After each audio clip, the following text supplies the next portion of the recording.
Okay, so let us pray and commit this time to the Lord.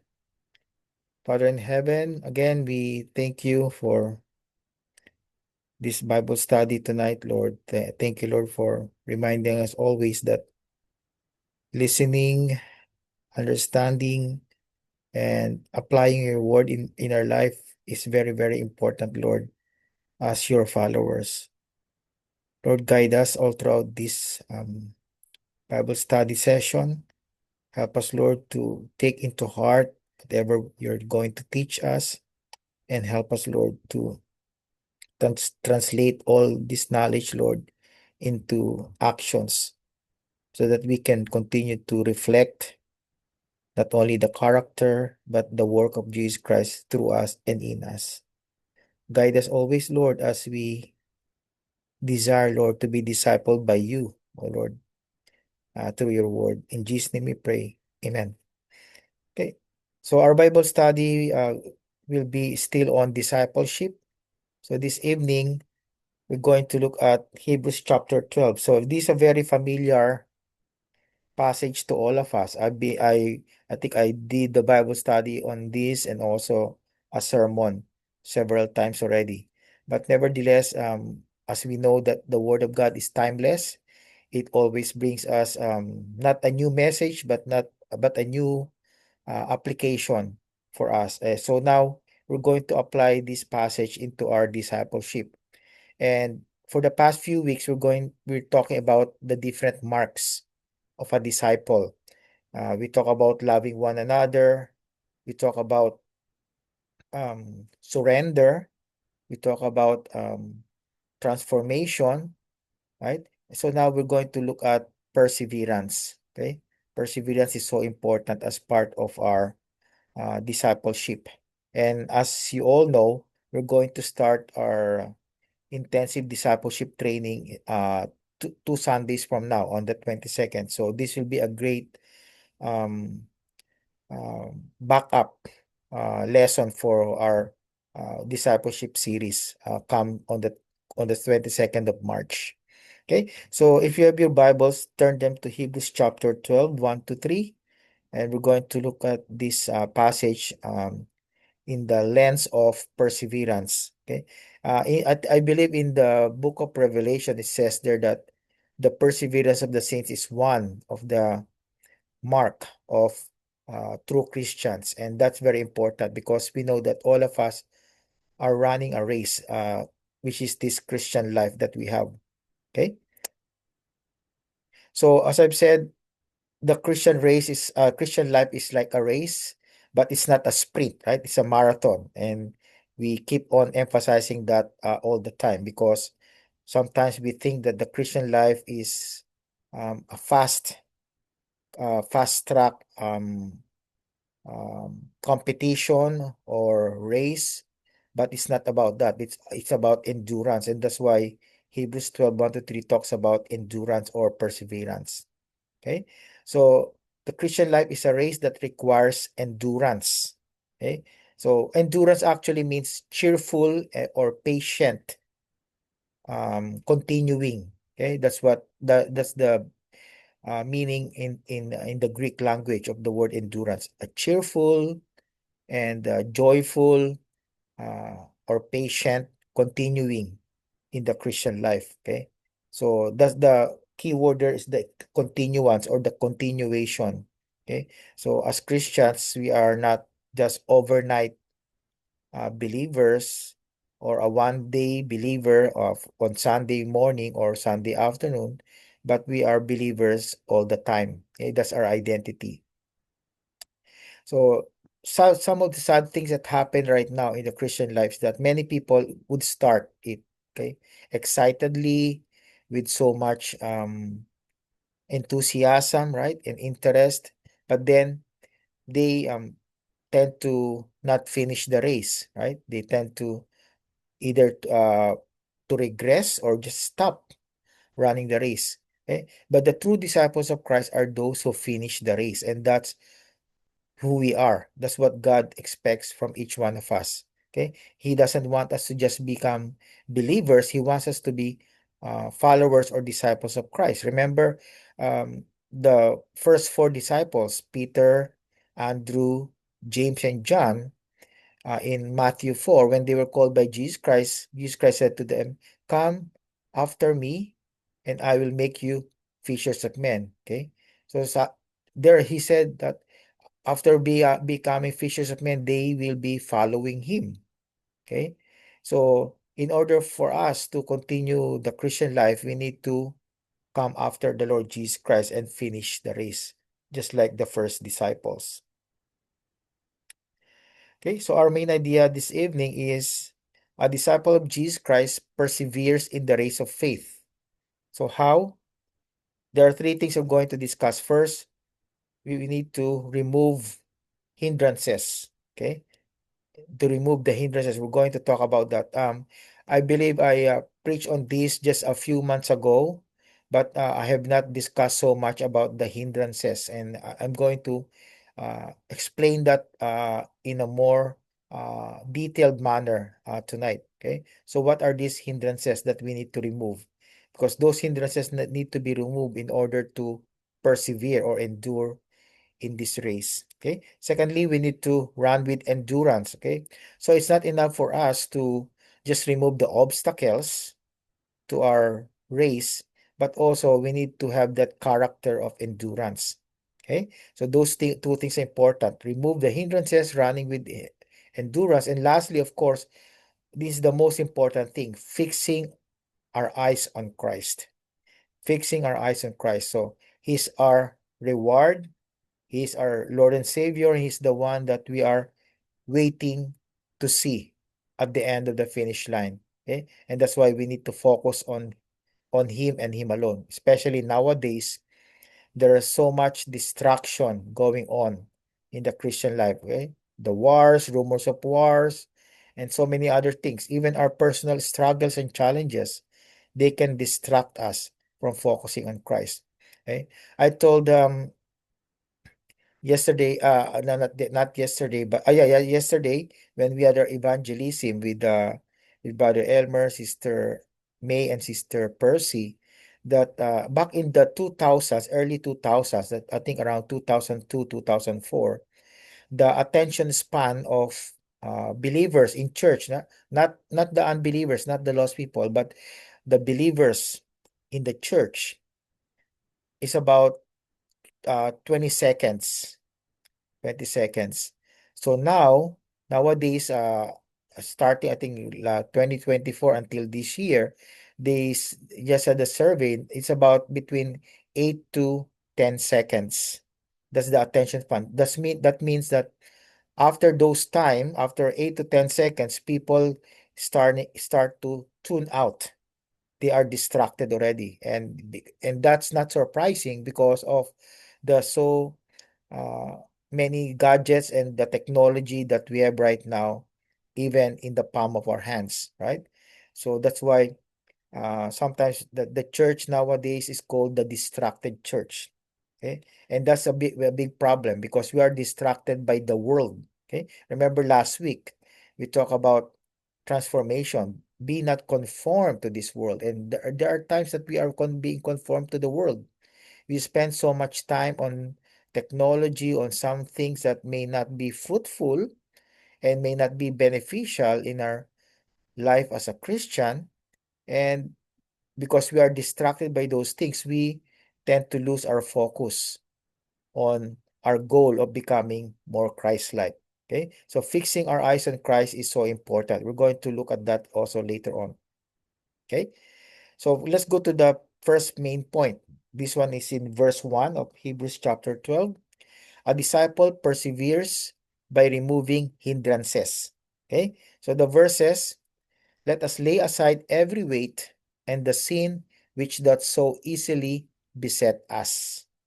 Okay, so it's very important to remember this. Lay aside every weight and the sin which doth so easily beset us. So there are two hindrances mentioned here. First is weight. Okay, he said, lay aside every weight. So we're going to look at that. Remove the weight. So what are these weights?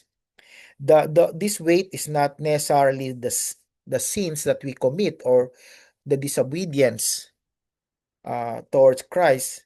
because it's separate from the word sin. Okay, so this weight is different. This may not be sin, but these are some other distractions that may not be seen in our life. Okay, and then the second hindrance will be the sin which easily beset us. Okay, so we're going to look at that. Remove the weight and also remove the sin that easily beset us. Okay, so what are the two hindrances? First, I said weights. So weights are the things that slow our spiritual progress. Okay, so imagine you are running the race in a marathon, and then you're carrying a backpack with lots of things inside, probably your food, your water, your clothes, everything else that you want to have in your life, right? So those things will slow you down if you're running a marathon, and you cannot see any athlete uh, running a marathon, or even those running in the track and field carrying heavy objects, right? They only wear light light shirt and also light shorts, and then perhaps their shoes also are very lightweight because so that they can run faster and they can run with endurance, right? But sometimes we Christians, we tend to carry things that slow our spiritual progress. So what are these things that can slow our spiritual progress? And I mentioned this a while ago. When we do not fix our eyes on Jesus Christ and we fix our eyes on things other than Jesus Christ, they can slow our spiritual progress. And we call them distractions. Okay? Distractions can slow down our spiritual progress. So what are some distractions? Okay? One of the common distractions will be probably the happenings in the world right now, okay? Or the struggles, the personal challenges, the problems that we have right now. Because you remember, when we experience those personal challenges or struggles, it's our tendency, it's our human nature to focus on the problem rather than the focus on the Savior and the Lord Jesus Christ who can solve that problem, right? Because when we have a personal problem, what do? We try our best, right, to solve it by our own. And sometimes we cannot solve it by our own. So what happens that we worry so much? We are stressed. So that's a distraction because instead of looking unto Jesus Christ and focusing on Him and asking Him through prayer, how can we solve the problem, then we tend to do it by ourselves.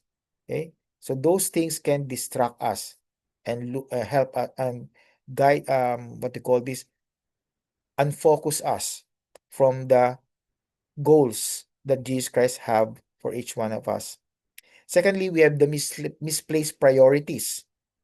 Okay, so if our priorities are misplaced, then of course that will slow our spiritual progress. Because remember, Matthew 6:33 again, but seek ye first the kingdom of God and his righteousness, and what will happen? All these things shall be added unto you.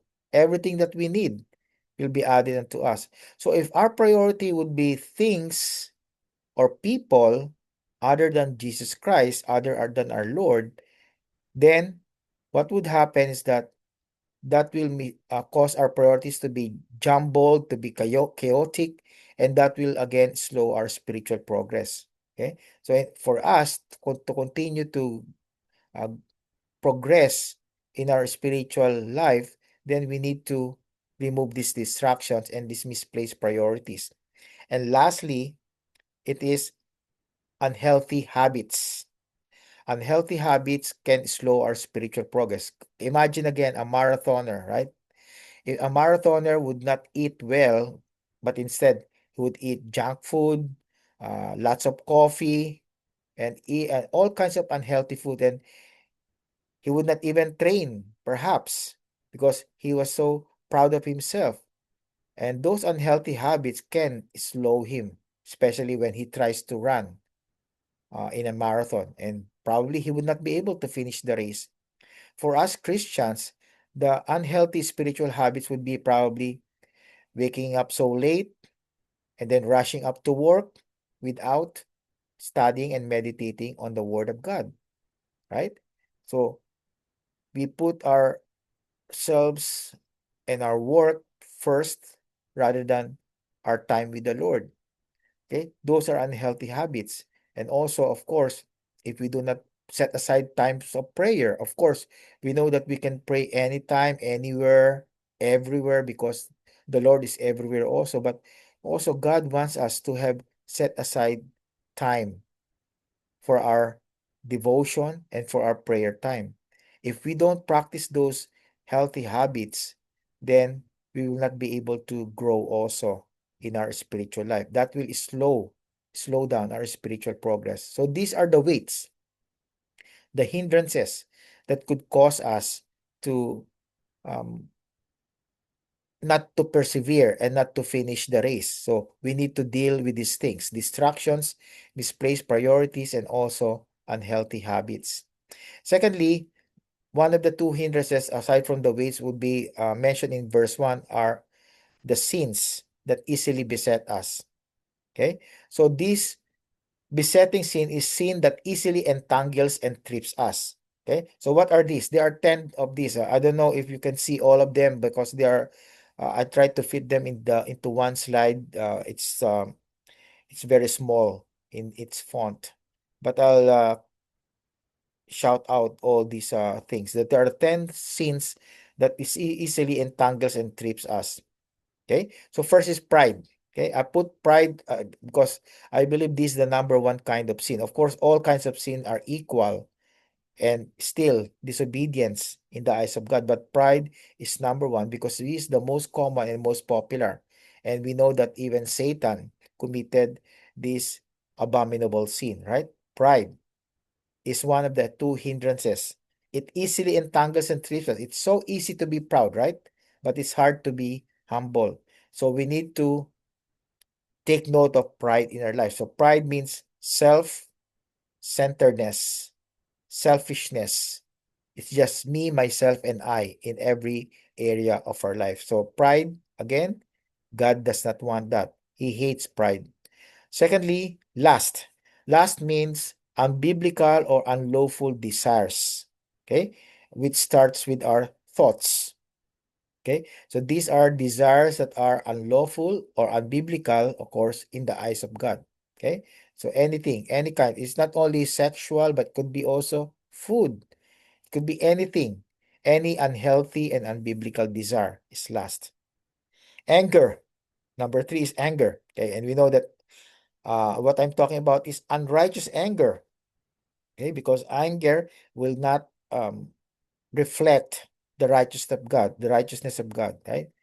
It's so easy to be anger unrighteously rather than to be angry in a righteous manner, right?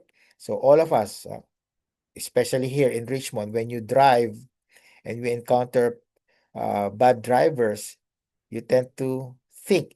Probably you don't say anything, but in your mind, something is going going on in your mind, right? And in that thought, you're already angry in an unrighteous manner. Okay, so anger is also a besetting sin. Next is greed or love of money. Of course, we know that the love of money is the root of all evil. Okay, that is a sin that easily entangles and trips us. Yesterday, when we Brother Elmer and all the rest of the group of evangelism were in the Richmond Mall, then there's a lotto booth there, right? You see so many people there lining up, Chinese, mostly Asians. There are some Caucasians there, but mostly Asians lining up and waiting for their number uh, to be appearing so that that will declare that they are the winners. Okay. And what's the purpose of people going there? They love money so much.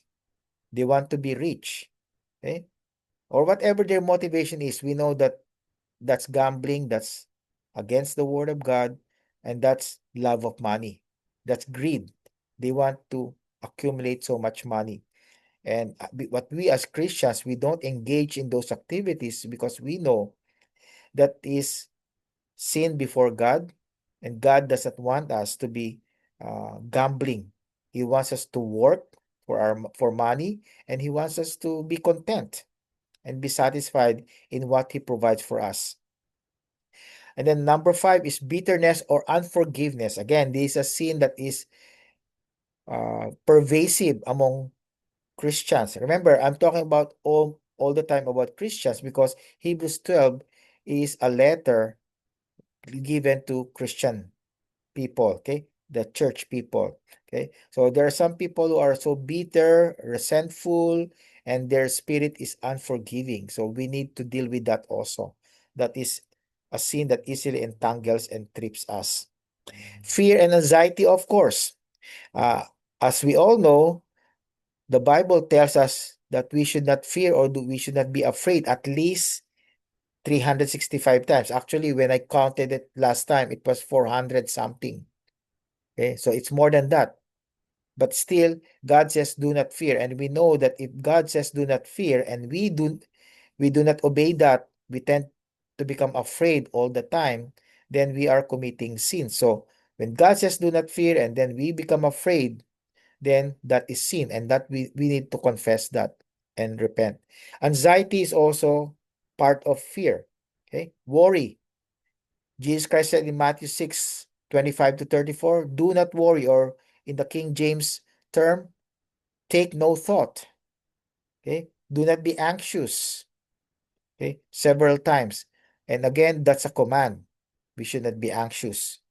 But instead, Paul said in Philippians 4:6-7, be anxious for nothing or be careful for nothing. But what do? We pray. We commit everything to the Lord, all our worries. So again, if we worry, if we are anxious, then that is also sin. That is something that we need to confess and repent from. Next one is gossip. Okay, gossip or malicious talks. When we talk about people, and especially talk something that is bad, something that is malicious about them behind their back, okay, without them knowing it, especially we do it privately with other people, without the person concerned, okay, then that is gossip, that is malicious talk. And God, again, doesn't want that to happen, especially in the Christian church. So we need to be careful, very careful when we talk about other people. If we want to talk about other people, talk about the good things in them. Talk about how they are big, how they benefit the church, how they benefit you, how they are good believers and faithful followers of Christ. Okay, so don't spread any kind of malicious talks about other people. Laziness or spiritual apathy. Okay, spiritual laziness is again something that God doesn't want us to do, especially right now. There's many talks about the second coming of Jesus Christ, probably rapture will be coming soon. And some people might be thinking, I don't need to serve the Lord anymore. I'll just stay home because we don't know. There could be some bombs or missiles going our way here in Canada or other places of the world, and we may be affected. So don't serve, don't worship the Lord. Just stay at home. Don't work anymore. And sometimes that brushes up on our spiritual life. We become indifferent. We don't want to share the gospel anymore. Oh, okay. Let them. If they go to hell, it's okay. It's not my responsibility. But I beg to disagree. It's our responsibility to tell people about the Lord Jesus Christ because that's the command. Go and make disciples or teach all nations. Right? That's what God, the Lord Jesus Christ told us in Matthew 28:19-20. And if we become spiritually indifferent towards other people, we just don't care if they go to hell, then that's not good in the eyes of God. So that's spiritual apathy. Envy. Envy is more than coveting the possessions of other people. It's also resenting that other people have better things compared to us, because that's the reason behind envy becoming a sin, because we resent, oh, I'm so sad that I don't have these things. This my neighbor of mine is richer than me. I resent that. I don't like him. I hate him because he's richer than me, or he has more beautiful cars and beautiful house compared to me. So that's envy, and God doesn't want that, because again, that's a reflection of our discontentment. with what God is providing for all of us. So that's envy. Then people pleasing, of course. We don't want to be like the Pharisees.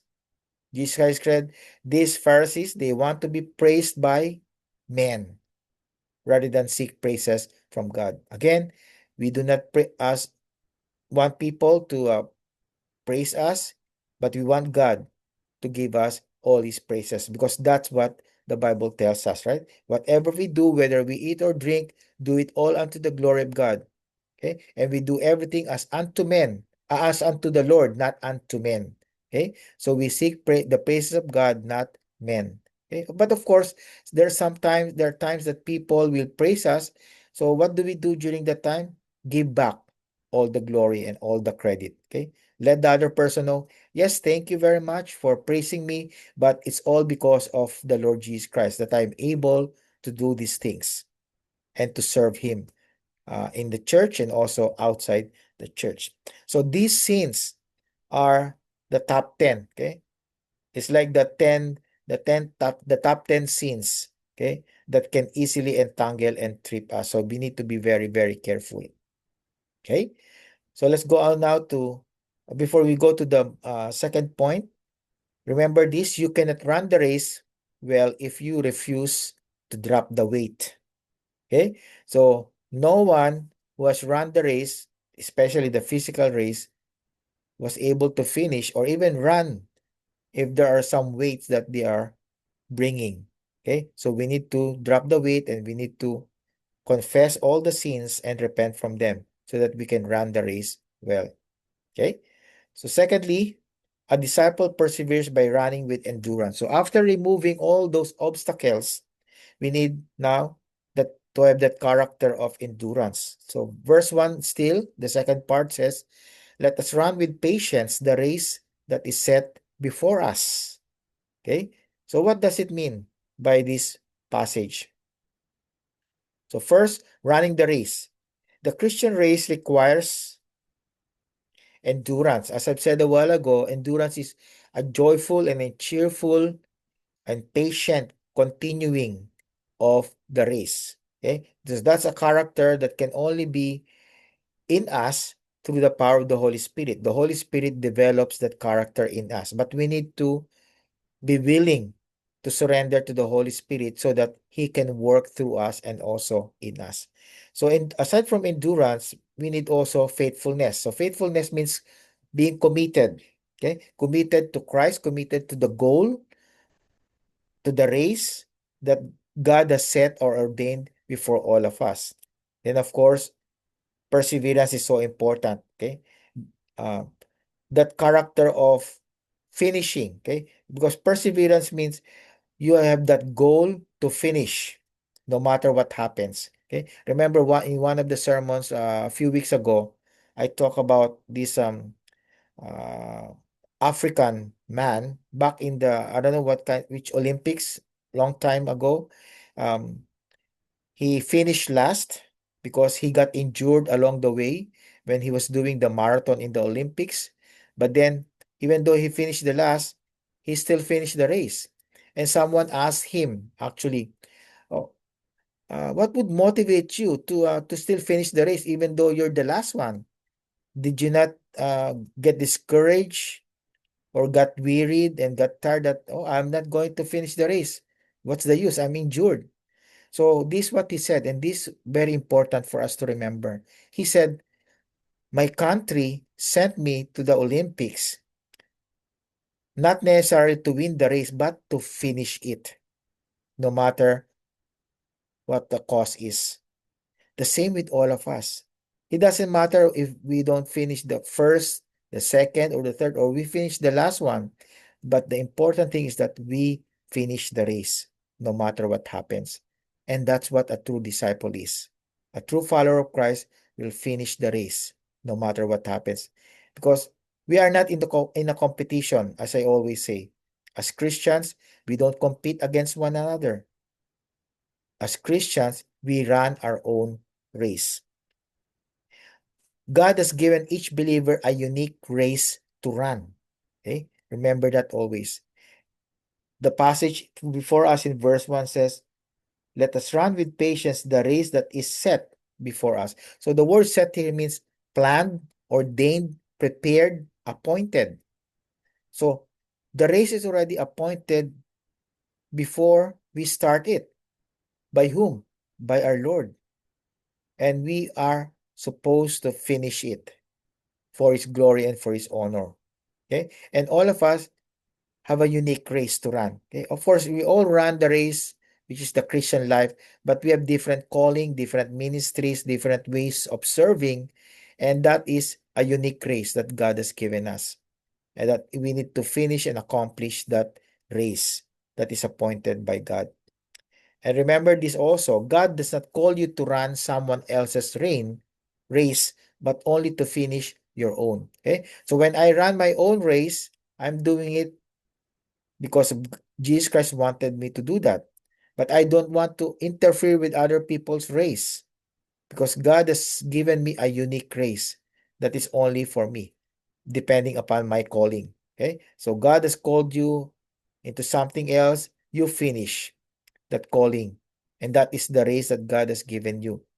You need to finish your own. Don't interfere with other people's race. But it doesn't mean that we're not going to help each other out. It doesn't mean that we're not going to rebuke, correct, or encourage one another. We still supposed to do that. But our goal is to finish the race, the unique race that God has given us. Point number 3 is in verse 2 and also verse 3. We're going to look at that later on. A disciple perseveres by fixing their eyes on Jesus Christ. Okay, so verse 2 says, looking unto Jesus, the author and the finisher of our faith. Okay, so what does it mean by looking unto Jesus, the author and the finisher of our faith? So the word look means to expect, to fix our eyes, to fix our gaze. So looking is not just like browsing in the internet. It's not like that, or just skimming through a book, but it's looking intently and fixing our gaze on Him. Okay, so why do we look to Jesus Christ? Why do we fix our gaze on Him and intently look at Him? First, because Jesus is the author of our faith. When we talk about author, that means He's the originator, He's the source, He's the pioneer. He is the first one who exhibited perfect faith in our Heavenly Father. Okay? Remember, Jesus Christ was sent here by the Father, and He said, my meat or my food is to do the will of God. And then later on, He said, I have done everything that the Father has told me to do. Okay? And that is because of His faith, His commitment to the Father's calling upon His life, which is to teach people about the kingdom and then ultimately to die on the cross, be buried, and to be raised from the dead on the third day. So He is the author of our faith. And that's why He is also the giver of our faith. We do not, the faith that we have right now is not merely ours. It comes from our Lord. And that He is our picture perfect example of that kind of faith because He is the author of that faith. Secondly, He is also the finisher. Okay, that means He completes our faith. Our faith can never be complete until Jesus Christ completes that through each one of us. So He accomplishes the fulfillment and the completion of that faith through us and in us. But of course, He wants our cooperation. Okay? So even though He's the author and the finisher, we need to exercise our faith also. But this means that He is the start and He is also the end of our faith. Okay? Thirdly, we look to Jesus Christ because He is the example of endurance. All throughout His ministry, 3.5 years of ministry here on earth, in the Gospels, He showed cheerful and joyful continuance of the task that the Father has given Him. Okay? And of course, the ultimate example of His endurance was that He died on the cross. He fulfilled completely. Okay? He did not give up. He did not become discouraged, but He continued to fulfill the task that God has given Him. So the same with all of us. We may not be given the task to die on the cross because that's the unique calling of our Lord Jesus Christ. But we have other calling from the Lord God, and we need to exemplify endurance in those areas. Okay? So, endurance is shown here when verse 2 tells us that Jesus Christ endured the cross and then he is set down. That means he sat at the right hand of the throne of God. And again, when we talk about the right hand of the throne, that talks about symbol of authority. Okay? That even though he is at the right hand of the throne of God, doesn't mean that the Heavenly Father is greater than him. They are equal in power and in authority. But the right hand is a picture of authority. Okay? Just like when we talk about a person's right hand man. Okay? The right hand man is a picture of authority of another person. So the same with Jesus Christ. He is the authority of our Heavenly Father. And he did that by enduring the cross. Okay? So we talk about always no pain, no gain. No pain, no glory. That's with Jesus Christ. The same with all of us. When we endure the cross, when we endure the sufferings, when we endure the pain of the Christian life, then we know that in the future we will share with the glory of Christ. Okay? The strength to finish the race comes from fixing your eyes on Jesus Christ. That's very important to remember. We cannot have our own energy in order to sustain us in this Christian race. We need to always fix our eyes on Jesus Christ because that will motivate us, that will inspire us, that will encourage us to continue. Because we know that if Jesus Christ was able to do it, then we can do it also by the power of the Holy Spirit because the Holy Spirit lives in each one of us. Okay? So we need that strength. And we do that by fixing our eyes on Jesus Christ. Okay? So verse 3 tells us also to consider Christ. Okay? So we talk about fixing our eyes on Jesus Christ. In order to fix our eyes on Jesus Christ, we need to consider him. Meditate on what he has done. Okay? So Hebrews 12:3 says, "For consider him that endured such contradiction of sinners against himself, lest ye be wearied and faint in your minds." So looking to Christ gives us strength when we grow weary. Okay? So take note, he said, "Lest ye be wearied and faint in your minds."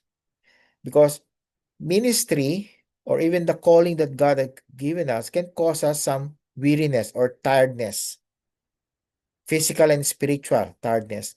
And because we engage with people, that can cause us also discouragement. Because as we all know, if we look at ourselves, if we look at people around us, we'll always be discouraged, right? Because all of us would fail. We cannot trust completely any other person. I cannot even trust myself completely because I can fail myself. I can discourage myself. And much more so, other people can also be a source of discouragement. So what do? We need to look up because Jesus Christ will never ever discourage us. Jesus Christ will never ever tell us, give up, quit, don't go on.